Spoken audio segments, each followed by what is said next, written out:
ഇപ്പോൾ ഇന്നിപ്പോൾ American president ഒരു പ്രതികരണം, ഐസക് ഹെർസോഗിന്റെ പ്രതികരണം ഒന്ന് കേൾക്കാം. The missile totally annihilated the synagogue and entered into the shelter because it was a direct hit of a half-a-ton missile.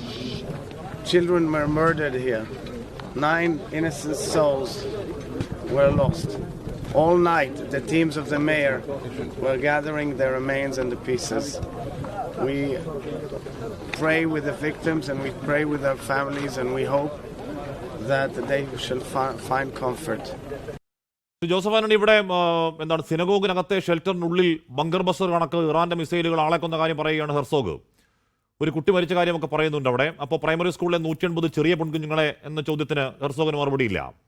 ഇസ്രായേലിലെ ഈ കാണുന്ന നാശങ്ങൾ മാത്രമല്ല, മേഖല മുഴുവൻ അസ്വസ്ഥമാണ്. മിഡിൽ ഈസ്റ്റിൽ അമേരിക്കൻ എയർബേസുകൾ മാത്രമല്ല, സൗദി അരാംകോ, ഒമാനിൽ എണ്ണക്കപ്പലുകൾ, രാജ്യങ്ങളുടെ ഫ്ലാഗ് മാർക്ക് എന്ന് പറയാവുന്ന ബിൽഡിങ്ങുകൾ മൊത്തം അസ്ഥിരമാവുന്ന അവസ്ഥയിലേക്ക് പോകുന്നുണ്ട്. എന്നിട്ട് പെന്റഗൺ വാർത്താ സമ്മേളനം നടത്തി പറയുകയാണ് അമേരിക്കയ്ക്ക് വ്യക്തമായ കാഴ്ചപ്പാടുണ്ട്. എന്താണ് ആ കാഴ്ചപ്പാട്? ഇഷ്ടമില്ലാത്ത രാജ്യങ്ങളിൽ എന്താണ് മുട്ടിൽ നിൽക്കാത്ത രാഷ്ട്രത്തലവന്മാരെ കയറി കൊന്നുകളയാം. അതെന്തൊരു കാഴ്ചപ്പാടാണ് ശ്രീ ജോസഫ് ആന്റണി? വളരെ ശരിയായിട്ടുള്ള ഒരു ആശയമാണ് ഹാഷ്മി മുമ്പോട്ട് വെച്ചത്. നമ്മൾ നോക്കൂ, ഈ ലോക രാഷ്ട്രീയം നിലനിൽക്കുന്നതിന് ഒരു അടിത്തറയുണ്ട്. എന്താ ലോക രാഷ്ട്രീയം നിലനിൽക്കുന്നതിൻ്റെ അടിത്തറ? ലോകത്ത് നമുക്കറിയാം, ഒരു രാഷ്ട്രത്തിനുള്ളിൽ ഒരു ഭരണകൂടമുണ്ട്, ആ രാഷ്ട്രത്തിനൊരു നേതാവുണ്ട്, രാഷ്ട്രത്തിനുള്ളിൽ നിയമമുണ്ട്. എന്നാൽ ഈ ഒരു അവസ്ഥ അന്തർദേശീയ രാഷ്ട്രീയത്തിലില്ല. അന്തർദേശീയ രാഷ്ട്രീയത്തിൽ ലോകത്തെ മുഴുവൻ ഭരിക്കുന്നതോ നിയന്ത്രിക്കുന്നതോ ആയിട്ടുള്ളൊരു സംവിധാനമില്ല. അപ്പോൾ അവിടെ ഈ രാഷ്ട്രങ്ങളും ഈ ലോകരാഷ്ട്രങ്ങൾ എങ്ങനെയാണ് ഈ ഒരു സമാധാനത്തോടെ മുന്നോട്ട് പോകുന്നത് ഈ റൂൾസ് ബേസ്ഡ് വേൾഡ് ഓർഡർ എന്നൊക്കെ പറഞ്ഞത്. അതായത് ചില ചട്ടങ്ങളും ക്രമീകരണങ്ങളും സ്ഥാപനങ്ങളും ലോകത്തെ രാജ്യങ്ങളെല്ലാം കൂടി ചേർന്ന് ഉണ്ടാക്കിയിട്ടുണ്ട്. അതിൽ ഏറ്റവും പ്രധാനപ്പെട്ടത്, നിങ്ങളൊരു രാജ്യത്തിൻ്റെ പരമാധികാരം അംഗീകരിക്കണം.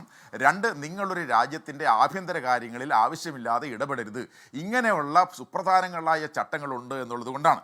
എന്ന് മാത്രമല്ല, ഈ മറ്റൊരു രാജ്യത്തെ ഒരു കാരണമില്ലാതെ ആക്രമിക്കരുത് എന്നുകൂടിയുണ്ട്. അപ്പോൾ ഇങ്ങനെയുള്ള സുപ്രധാനങ്ങളായിട്ടുള്ള അടിസ്ഥാന പ്രമാണങ്ങളുടെ ഉറപ്പിലാണ് ലോകത്തെ രാജ്യങ്ങളെല്ലാം മുന്നോട്ട് കൊണ്ടുപോയിരിക്കുന്നത്. നമ്മളിപ്പോൾ ഇവിടെ കാണുന്നത് എന്താണ്?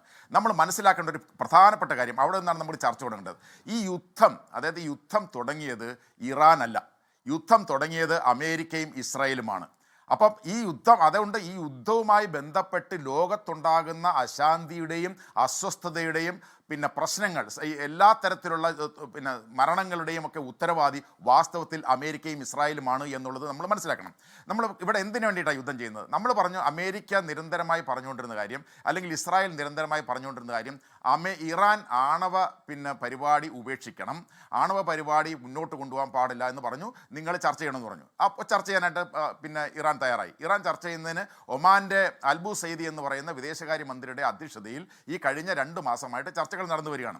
അപ്പോൾ അത് ജനീവയിൽ ചർച്ച നടക്കുന്നു, ഒമാനിൽ ചർച്ച നടക്കുന്നു. ഈ പറഞ്ഞ ചർച്ചകളിൽ ഒരു ഭാഗത്ത് അമേരിക്കയുടെ പ്രസിഡന്റിൻ്റെ മരുമകൻ യാരദ് കുഷ്ണർ പങ്കെടുക്കുന്നു, സ്റ്റീവ് വിറ്റ്കോഫ് പങ്കെടുക്കുന്നു. മറ്റൊരു ഭാഗത്ത് ഇറാൻ്റെ വിദേശകാര്യമന്ത്രിയും അവരുടെ ടീമും പങ്കെടുക്കുന്നു. ഇങ്ങനെ പല തലങ്ങളിൽ ഈ ചർച്ചകൾ നടന്ന് ഏറ്റവും അവസാനം ഈ ഫെബ്രുവരി മാസം 26-ാം തീയതി എന്താ ഉണ്ടായത്? ഫെബ്രുവരി 26-ാം തീയതി നടന്ന ചർച്ചകളുടെ ഫലമായിട്ട് ഈ 3 കണ്ടീഷൻസ് ഇറാൻ അംഗീകരിച്ചു. എന്താ കണ്ടീഷൻ? ഒന്ന്, ഈ ഇൻ്റർനാഷണൽ അറ്റോമിക് എനർജി ഏജൻസിയുടെ ഇൻസ്പെക്ടർമാരെ ഇറാൻ്റെ എല്ലാ ആണവ കേന്ദ്രങ്ങളിലും ഗവേഷണ കേന്ദ്രങ്ങളിലും ഞങ്ങൾ പ്രവേശിപ്പിക്കാം. 2, ഞങ്ങൾ ആണവായുധം ഉണ്ടാക്കുന്നതിന് വേണ്ടിയുള്ള സ്റ്റോക്ക് പൈൽസ്, ഞങ്ങൾ അതിനുള്ള ഒരു സാധനവും ഞങ്ങൾ ശേഖരിക്കുകയില്ല. 3, ഞങ്ങൾ ഈ എൻറിച്ച് ചെയ്ത യുറേനിയത്തിൻ്റെ ലെവൽ താഴേക്ക് കൊണ്ടുവരാൻ തയ്യാറാണ് എന്ന് പറഞ്ഞു. ഒമാൻ്റെ വിദേശകാര്യമന്ത്രിക്ക് ഉറപ്പ് നൽകി. ഒമാൻ്റെ വിദേശകാര്യമന്ത്രി ലോകത്തോട് വിളിച്ചു പറഞ്ഞു, ഇതാ നല്ല ഒരു തീരുമാനത്തിൽ കാര്യങ്ങൾ എത്തിയിരിക്കുന്നു, ഇപ്പോൾ നമുക്ക് സമാധാനത്തിലേക്ക് പോകാൻ കഴിയുമെങ്കിൽ ഇത് പോകാം എന്ന് പറഞ്ഞു. 27-ാം തീയതിയാണ് അദ്ദേഹം ലോകത്തോട് ഇത് പറയുന്നത്. 27-ാം തീയതി ലോകത്തോട് പറഞ്ഞ് ലോകം ഇത് കേൾക്കുന്നതിന് മുമ്പ് എന്താ സംഭവിച്ചത്? 28-ാം തീയതി ഇറാനെതിരെ ഇസ്രായേലും അമേരിക്കയും ചേർന്ന് സംയുക്തമായി ആക്രമണം നടത്തി. അപ്പോൾ ഇതിൽ നിന്ന് മനസ്സിലാക്കേണ്ട കാര്യം എന്താ? അമേരിക്കയെ സംബന്ധിച്ചോ ഇസ്രായേലിനെ സംബന്ധിച്ചോ ഇറാൻ്റെ ആണവായുധമല്ല പ്രശ്നം, മറിച്ച് ഇറാൻ എന്ന് പറയുന്ന രാജ്യത്തെ ഭരണമാറ്റം ഇല്ലാതാക്കി ഭരണമാറ്റം നടത്തി ഇല്ലാതാക്കുക. അതോടൊപ്പം ഭരണമാറ്റം ഇല്ലാതാക്കുക മാത്രമല്ല, ഈ രാജ്യത്തെ ഗോത്രത്തിൻ്റെ അടിസ്ഥാനത്തിൽ സുന്നി, ഷിയ, ബലൂച്ച്, കുർദുകൾ എന്ന് പറയുന്ന വ്യത്യസ്ത വിഭാഗങ്ങളായി ഛിന്ന ഭിന്നമാക്കുക എന്ന് പറയുന്ന വലിയ ഒരു അജണ്ടയുടെ ഭാഗമാണ് ഇതെന്ന് നമ്മൾ മനസ്സിലാക്കണം. എന്തുകൊണ്ടാണ് ഞാനിത് പറയുന്നതെന്ന് വെച്ചാൽ, നമുക്കറിയാം ഡിസംബർ മാസം 28 ഇറാനിൽ വ്യാപാരികൾ ടെഹ്റാനിൽ സമരം തുടങ്ങുന്നത്. അപ്പോൾ അവിടുത്തെ സാമ്പത്തിക പ്രശ്നവുമായി ബന്ധപ്പെട്ടാണ് ഈ സമരം തുടങ്ങുന്നത്. 28 സമരം തുടങ്ങിയപ്പോൾ 29 ഒരു പ്രധാനപ്പെട്ട ഒരു പ്രസ്താവന ഇസ്രായേലിൻ്റെ ചാരസംഘടനയായ മൊസാദ് പേർഷ്യൻ ഭാഷയിൽ അവരുടെ എക്സിലൂടെ പ്രസിദ്ധീകരിച്ചു. എന്താ പ്രസിദ്ധീകരിച്ചത്? ഈ സമരക്കാരോട് പറയാണ്, നിങ്ങൾ ശക്തമായി സമരവുമായിട്ട് മുന്നോട്ട് പോവുക, നിങ്ങളോടൊപ്പം ഞങ്ങളുണ്ട്, നിങ്ങൾക്ക് വെറും വാക്കുകൾ കൊണ്ടല്ല ഞങ്ങൾ പിന്തുണ നൽകുന്നത്, നിങ്ങളോടൊപ്പം ഞങ്ങൾ ഗ്രൗണ്ടിലുണ്ട്.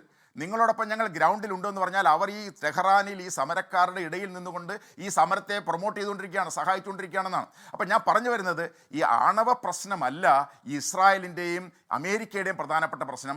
ഏതെങ്കിലും തരത്തിൽ ഇതിനെ ഭരണകൂടത്തെ അട്ടിമറിച്ച് ഭരണകൂട നേതാക്കന്മാരെ വധിച്ചുകൊണ്ട് ഈ ഒരു രാഷ്ട്രീയ മാറ്റം ഉണ്ടാക്കുക എന്നുള്ളതാണ് ഇസ്രായേലിൻ്റെ ലക്ഷ്യം. അമേരിക്ക എന്താ പറഞ്ഞത്? അമേരിക്കയുടെ പ്രസിഡന്റ് ട്രംപ് പറഞ്ഞു, ഈ സമരം നടക്കുന്ന ഘട്ടത്തിൽ ഈ സമരക്കാരോട് പറഞ്ഞു, നിങ്ങൾ അതിശക്തമായി സമരവുമായിട്ട് മുന്നോട്ട് പോകൂ, നിങ്ങൾ സ്ഥാപനങ്ങൾ കീഴടക്കണം, സ്ഥാപനങ്ങൾ പിടിച്ചടക്കണം. അങ്ങനെ സ്ഥാപനങ്ങൾ പിടിച്ചടക്കാൻ ശ്രമിക്കുമ്പോൾ ഇറാനിയൻ ഭരണകൂടം നിങ്ങൾക്കെതിരായി നടപടിയെടുത്താൽ ഞാൻ നിങ്ങളോടൊപ്പം ഉണ്ട്, എൻ്റെ ആർമഡ, എൻ്റെ സേന ഇതാ നിങ്ങൾക്ക് വേണ്ടിയിട്ട് വരുന്നുണ്ട് എന്ന് പറഞ്ഞു. എന്ന് മാത്രമല്ല, ഇറാനിയൻ ഭരണകൂടത്തോടൊരു കാര്യം പറഞ്ഞു, നിങ്ങൾ ഏതെങ്കിലും കാരണവശാൽ ഈ സമരക്കാരെ അടിച്ചമർത്താൻ ശ്രമിച്ചാൽ ഞാൻ ഇടപെടും എന്ന് പറഞ്ഞു. അപ്പോൾ അങ്ങനെ, അതായത് ഈ ആണവ പ്രശ്നമല്ല, അതായത് ഏതെല്ലാം തരത്തിൽ ഈ ഇറാന് ഉള്ളിൽ ആഭ്യന്തരമായി സംഘർഷമുണ്ടാക്കി ഭരണകൂടത്തെ അട്ടിമറിക്കാമോ അതിനുള്ള ശ്രമമാണ് അവർ നടത്തിക്കൊണ്ടിരുന്നത്. നമ്മളൊന്ന് ആലോചിക്കേണ്ട കാര്യം, ഞാൻ നേരത്തെ സൂചിപ്പിച്ച പോലെ അന്തർദേശീയ രാഷ്ട്രീയം നിലനിന്ന് പോകുന്നത് പരസ്പരം രാജ്യങ്ങൾ അംഗീകരിക്കുന്നുകൊണ്ടാണ്. നിങ്ങൾക്ക് ഒരു ഭരണാധികാരിയോട് എതിർപ്പുണ്ടാവാം, ഒരു രാഷ്ട്രത്തിൻ്റെ നയങ്ങളോട് എതിർപ്പുണ്ടാവാം. ഇന്ത്യയും പാകിസ്ഥാനും എടുത്തു നോക്കൂ. നമുക്കറിയാം, പാകിസ്ഥാൻ നമ്മുടെ ഇന്ത്യക്കെതിരായിട്ട് നിരന്തരമായി ഭീകരരെ അഴിച്ചുവിട്ടുകൊണ്ട് നമ്മളെ വളരെയധികം ബുദ്ധിമുട്ടിച്ചുകൊണ്ടിരിക്കുകയാണ്. നിരവധി പ്രശ്നങ്ങൾ ഇന്ത്യയും പാകിസ്ഥാനും തമ്മിലുണ്ട്. അപ്പോൾ അങ്ങനെ ഉണ്ടെങ്കിൽ നമ്മൾ പാകിസ്ഥാൻ്റെ പ്രധാനമന്ത്രിയെ വധിക്കാൻ നമ്മളങ്ങ് തീരുമാനിക്കുമോ? നമ്മൾ പാകിസ്ഥാൻ്റെ പ്രധാനമന്ത്രിയെ തീരുമാനിക്കാനില്ല. ഇപ്പോൾ ഇവിടെ നടക്കുന്ന എന്താണ്? വാർ ബൈ ഡീക്യാപിറ്റേഷൻ.